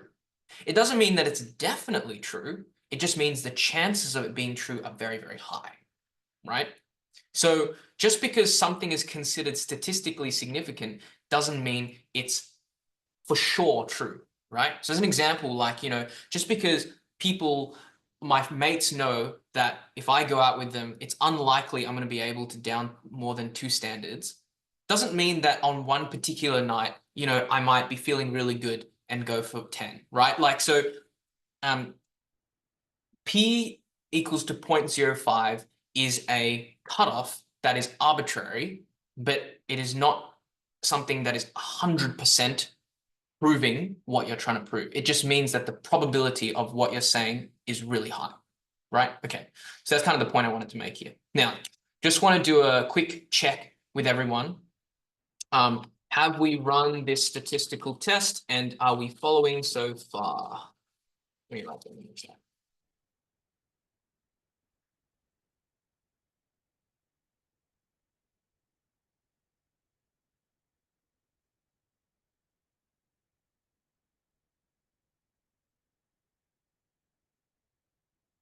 Fantastic. Okay. Fair number of people. Wonderful. That's super awesome to see. By the way, what is the name of the website you said where we can learn about statistical tests? Yes. It's called Datanovia. So let me show you. Datanovia.com. I will have a list of really awesome resources that you can use at the end of this slide deck too, which might be helpful as well. There's a guy called, what's it called? There's a guy called, whoops, sorry. Let me reshare that. There's a guy called,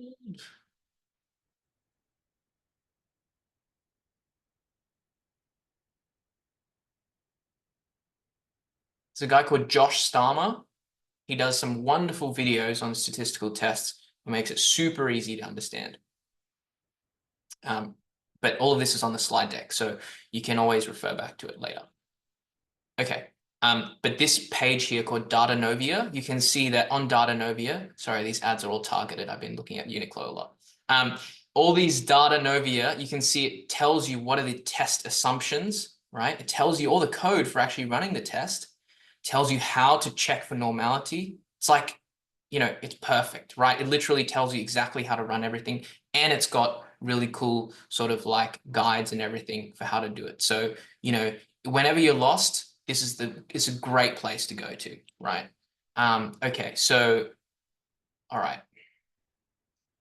So we've got up to this point. The next thing I want to talk about is, hey, what if we run this test and want to sort of graph it out, right? So before we graphed out just the distribution of insulin, but what if I want to graph out insulin versus the outcome, which is kind of like what I did the statistical test on, right? So again, I do the same thing as I did before, but you'll notice here that I've written it a little bit differently. I might actually rewrite it as how I initially taught you to write it, because I think the less change, the better, and not as confusing. So I'll just write it as AES X equals to outcome. And then I'm just actually going to cheat and use the auto-complete here. But I think insulin, was that in, I'll just not include the units here. Okay. All right. So if you run either of these, you'll get the, oh, whoops. Let me just check this, insulin, da, da, da, da. Oh, yeah. So if you run either of these pieces of code, they're equivalent to one another. So this piece of code here is the same as this piece of code here. So don't worry, if you run this code here, you'll get the same thing. So let me just run this piece of code, the one that's originally in your downloaded document. You'll get this, right? Now, you may be wondering to yourself, hey, wait a minute, why does it look like this, right? I wanted outcome, and outcome is either 1 or 0. So why am I not getting two separate box plots? This is where it gets a bit dicey, because if you remember when we looked at our data, the outcome was an integer, and that was the type of number it is. So remember how we said code interprets what you want it to do exactly the way you tell it. So it's not going to realize that actually you want a categorical outcome of 0 or 1. Instead, it's just going to think, oh, you know, these numbers 0 to 1 are sort of like on a range of 0 to 1. So I just plot it as a continuous value. So you need to explicitly tell it that this 0 and 1 is a categorical variable, right? You need to explicitly tell it that. So that's why I've written here, now is a good time to speak about variable types. If you scroll back to loading data, you'll see that the outcome was actually a numerical variable. Remember how I said that programming languages interpreted by programs literally. You have to let it know that this is a categorical variable, and you can view all the variable types here, and I've linked a very nice page that goes through all of that for you. So how do you do that? Well, this is how you do it. And I'll explain what this little symbol here means in a moment. But what it does is this symbol here means pass it along. That's what it really means. It means it's like take this data stored in diab, or this variable diab, and pass it along to the function mutate. So it's kind of like pass the parcel sort of thing, right? And where it becomes useful is you can chain these one after the other into multiple functions. So you can chain it into, pass it into function 1, then into function 2, then into function 3, and you can do successive operations on a single data set just by using this pass the parcel kind of little function set here. So the way you read this is diabetes data set, pass that into the function mutate, and then the function mutate, you tell it, take the outcome variable of this diabetes data set and turn it into a categorical variable, which is as.factor outcome, right? As.factor outcome. Again, this looks complicated, but like I'll show you later how you can, like there's this autocomplete code function where you can just tell it what you want and it'll write it for you. But I'm telling you this now so you know how to actually read this, because how to read this code is important, right? So you take this data, convert the outcome into a factor variable, so a categorical variable, and then store it back into the diab variable, right? So you take this diab data set, change the outcome into a categorical variable, then store it back into the diab variable, right? So that's what I've done here. So I press this.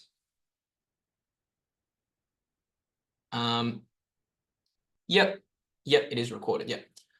Okay, so diab, and after I've stored it, you can see now here, outcome, it now has a FCTR, which means factor, is a categorical variable. Okay, cool. Now you can redraw the graph. So diab, and I pass this data set into ggplot, add a aesthetics layer, add geonboxplot, run it, and now I get a nice 2 box plots next to one another with the outcome diabetes and insulin here. Beautiful. Okay, cool. So that's neat and all, but sometimes it can be difficult to visualize this huge range of values, right? These values are sort of very big range. And so sometimes it's useful to plot a logarithmic scale. We won't go into too much detail on this because it's not super important, but what I've done is just apply a quick transformation to log the insulin really quickly so that I can see it more spread out in a way that looks nicer, right? So you can see that now instead of plotting an absolute scale, I've just plotted a logarithmic scale here. And the only thing that changed was putting a log around the value insulin. That's it. Very simple, right? Okay. All right. So we're done with that particular example. The next one is, how do I run univariate and multivariate regression, right? Okay, that term sounds very scary, but actually it's super simple. So let me go through that briefly. The next research question might be, does a high number of pregnancies decrease the skin thickness? What a weird question, right? But it's a useful question to illustrate how regression works, which is why I asked it. Again, going through the same process we did before, I'm going to be a bit quicker now. Pregnancies is an independent variable here, and it's a continuous variable. And skin thickness is a dependent variable, and it's a continuous variable as well, right? Okay, so continuous and continuous. Great. So what statistical test? I follow my little flow chart, and I get to regression. Great. So what is regression? And what are the assumptions of the test? Well, actually, it's a lot easier to understand than the t-test. The only assumption you make in regression really is 2 things. First is you assume there is a linear relationship between the independent and dependent variable, and 2, that the variables are normally distributed. And this GIF here kind of shows you how regression sort of works. What it's doing at an intuitive level is it's taking all your points, measuring the distance from the point to the line, and summing the squares up of these little distances and minimizing it. Or you can think about it as it's drawing the line that is closest to all of the different points, right? So it's trying to minimize the distance between all of these points and the line. That's what regression is doing. And ultimately, you get an equation of the format y equals mx plus b, right? Which is something that you've seen many times in year 10 or year 11 maths, y equals mx plus b, right? And the actual test, what is the interpretation of the final test result is the gradient of this regression line significantly different from 0? Because you can imagine if the line was gradient 0, then there would be no relationship between the x and y variable because the line is just flat, right? But if there is a gradient significantly different from 0, then this should be there should be a significant relationship between the x and the y if the gradient m is significantly different from 0. And that's what we have here. Alternate and null hypothesis is the gradient of skin thickness versus pregnancies is not equal to 0. That means we know there is a significant relationship between the two. So let's see how we might run it, right? In the actual code, all you have to do is write LM, meaning linear model, skin thickness versus pregnancies, and say the data is diabetes. That's it. And then you press summary model, and you get this here. Okay, how do I read this? Well, the way you read it is, first of all, you've got your p-value here, which is 0.0236. This tells you whether your pregnancies is a significant contributor to the skin thickness change. And remember, the cutoff is 0.05, so 0.02 is less than 0.05. Therefore, you can say that the m, or the gradient in front of pregnancies, is significantly different from 0, right? So this negative 0.3866 is significantly different from 0 because this p-value 0.0236 is less than 0.05, right? Now, what is this value here? P-value 0.0236, well, it's exactly the same as pregnancies, 0.0236. And this is because there is only one variable in your regression. It's y versus x, right? So y equals mx plus b. So there's only one gradient, m, right?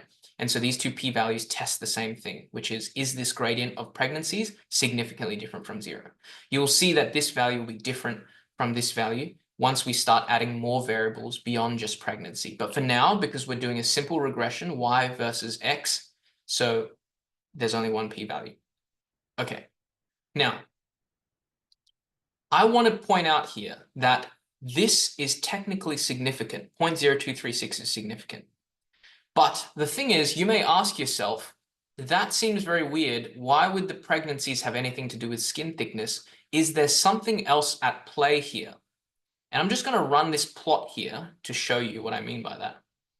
What I've done here is I've added an extra layer to my plot, which is a linear line, which is the fitted model that we created up here.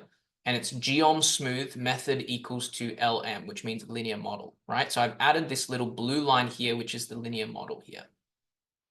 And I plotted geom point, which is giving the layer with all the bits of data here. So this shows how the skin thickness varies at differing numbers of pregnancies. And it's showing a line that, yes, does point downwards with a small negative gradient of negative 0.3866 here, right? But if you look at this here, would you say that this is a good model? Probably not, right? You see this and you're thinking to yourself, well, this is not a model that I'd say fits very well. This is not a data that fits very well to a linear model. In fact, if you remove the blue line, you'd probably be asking yourself, is there even any relationship between skin thickness and pregnancy? And this is when you start getting a little bit suspicious. And your suspicion would be correct because the p-value is not the only thing that you should consider when you run a statistical test. The other things you should be thinking about is, what are the things that are related to skin thickness? What are the things related to pregnancies? And this is where the earlier exploratory data analysis that we did is important. This is where your brain is important. This is where, when the earlier stuff they talked about of AI replacing this, replacing that, your brain will think of these things where AI doesn't, right?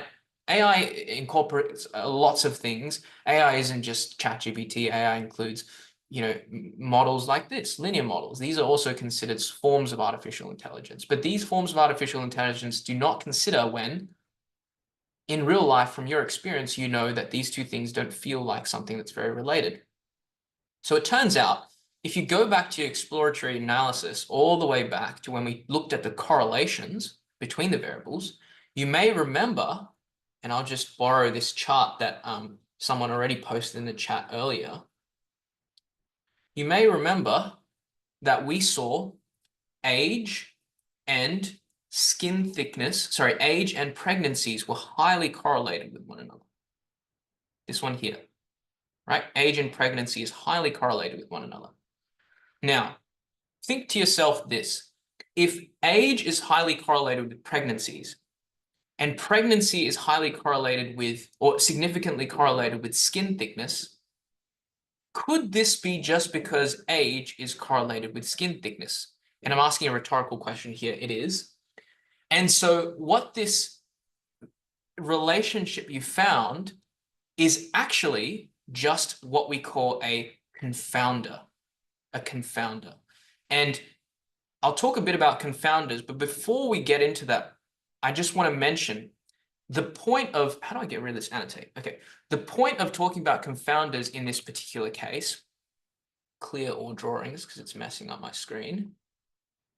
The point of mentioning confounders is oftentimes when you see a research study in your lectures or you read about it in papers, you'll see that they say stuff like, we adjusted for age, sex, and da-da-da-da-da, or we adjusted for this, or we adjusted for that.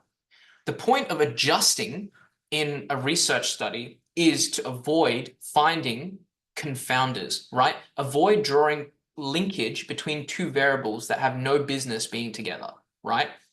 So confounders, let me just properly define that. Confounders are things that affect the validity of your conclusion. In other words, a confounder can affect both variables and cause you to generate a spurious correlation. So we were trying to find the link between pregnancies and skin thickness, but what we failed to realize initially is that actually age is highly correlated with pregnancy, so it increases number of pregnancies, but age also decreases the skin thickness. If you ever, if you've ever been on the wards, you've seen plenty of people who are, in their elderly years and their skin's often very fragile, right? And so because age affects both of these things, and so there's a spurious correlation you found between pregnancy and skin thickness that, while it is significant, is not causative. So pregnancies don't cause, more pregnancies in your lifetime don't necessarily cause lower skin thickness, right? And this is what we call a confounding variable. So how do we fix that? There's no point in me telling you something if I don't tell you how to fix it. And so this is where it's useful to learn how to adjust, right? So this is what they say in studies where they say, I adjust for age or I adjust for sex, right? I won't go through this because this is just an explanation of what I just told you. But how do we adjust is using something called multivariate regression, which is where it's the same sort of linear model, but instead of only just regressing or using a single variable of pregnancies, we use multiple variables. And in this case, I've added the variable age. And you can see in code, it's super simple, right? You just literally add an extra variable in like this, 3 extra letters, age, and you can adjust for it. But in terms of what it looks like, what you're essentially doing is initially, remember, with linear regression, it's a single line that you're fitting in 2-dimension, x, y. If you had 3 variables, then it would be like fitting an entire plane, the best fitting plane, through a series of dots in 3D space, right?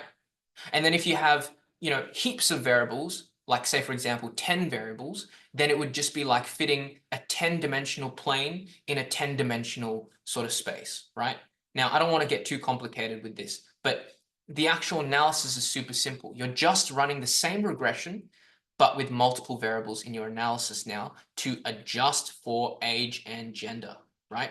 So here what I've done is I've done a second model called model 2, linear model, skin thickness still, but now adjusted for age plus pregnancies. So let's see what we get. Okay, cool. So now what do you see? You see that actually the age is significant, 0.0213. It's less than 0.05. So age is significantly related with skin thickness, as I alluded to earlier. It's negative 0.13 in terms of its gradient. But pregnancies now, even though the gradient has stayed the same, negative 0.13, the p-value is now 0.51, which is much larger than 0.05. This is how you know that pregnancies was a spurious correlation.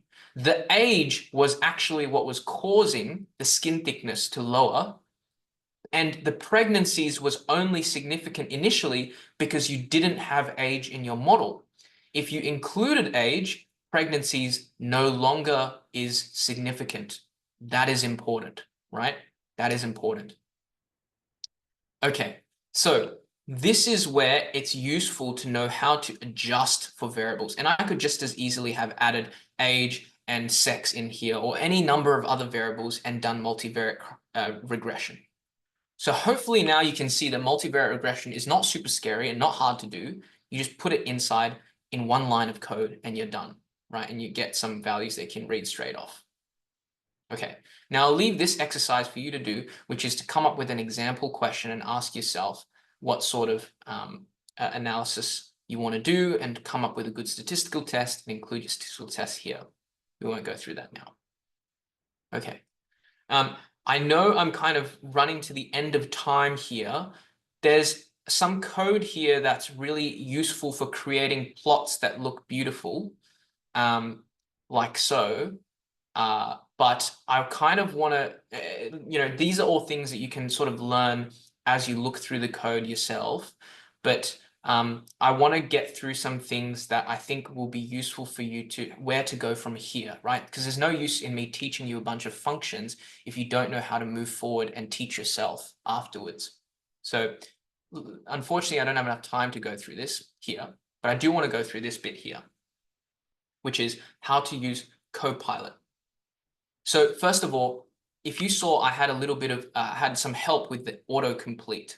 So this thing called Copilot is basically like ChatGPT, but it's built into RStudio. And what it does is it lets you type out what you want and then auto-completes or auto-writes the code for you. So for example, if I wrote, I want to run a test for skin thickness against pregnancies. Yeah, see, it even tells me to write pregnancy. Okay. And I press enter, it'll come up with some code here. Neat, right? So it seems to have suggested drawing a plot. So instead, I'll just make my prompt more specific. I want to run a statistical test for skin thickness against pregnancies. Now it goes, okay, cool, that's great. You want to run a test? Great. And I press tab, bang, and it gives me the test. And I run it. And it tells me not enough Y observations. Okay, so let's figure out what the hell is going on here. So did it get some of my, give me one second, diab, skin thickness, pregnancies, integer, t-test, diab. Sorry, let me just rerun my read CSV again. Okay, let's try again. Where were you? Okay. What is going on? Sorry, 1 second. Live debug session, real quick. I'll be real quick about this. Head data equals diab.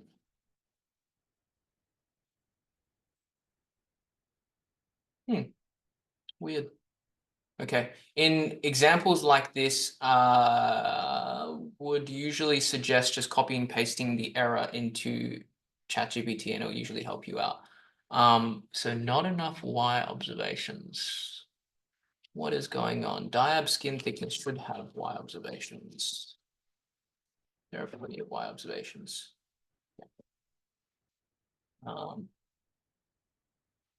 Okay.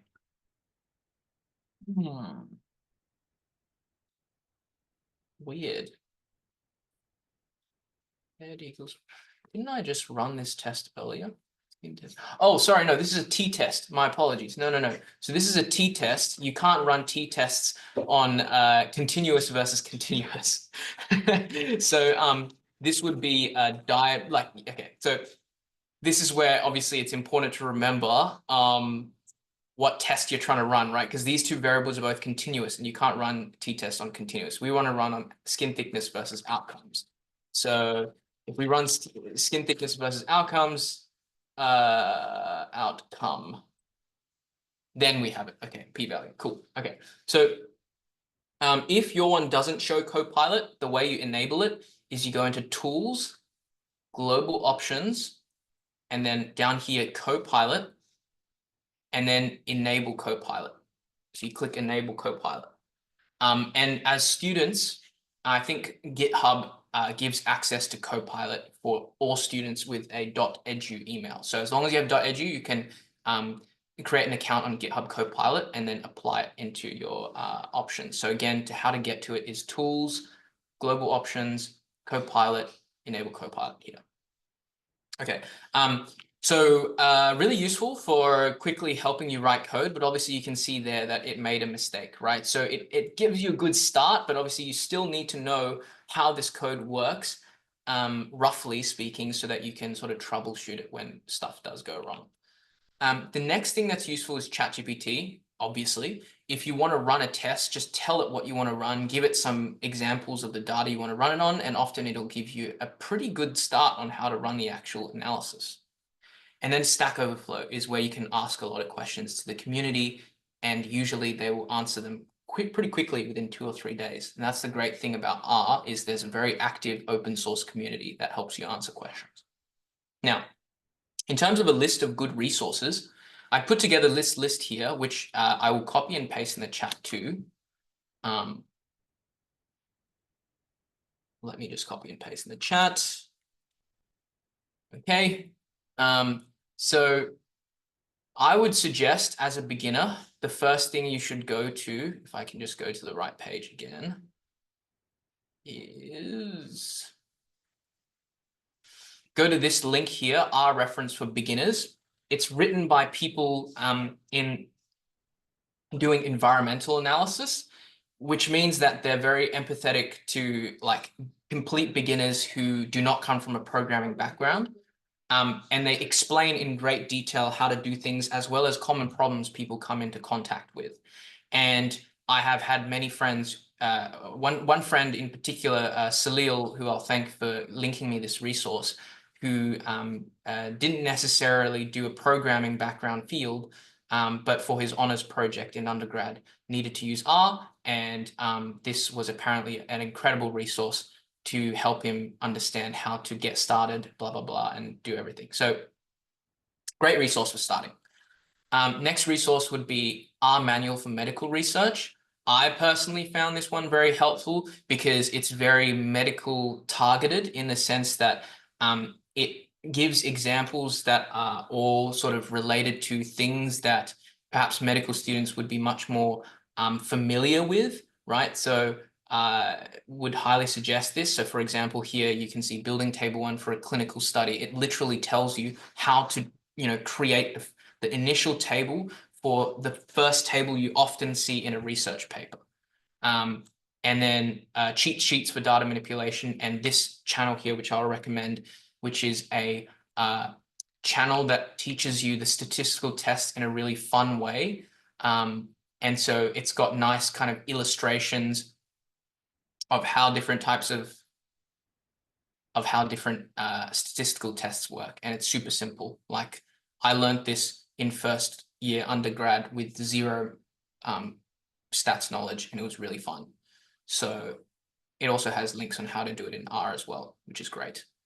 Okay, so that's pretty much it. I know I didn't get to cover everything today, but hopefully this session was helpful to help you get a start on your research journey and using R, I really want to emphasize that if you get good at this, you will be the crown jewel of any lab when it comes to data analysis, and your research output will be very, very efficient because you're able to run tests super quickly.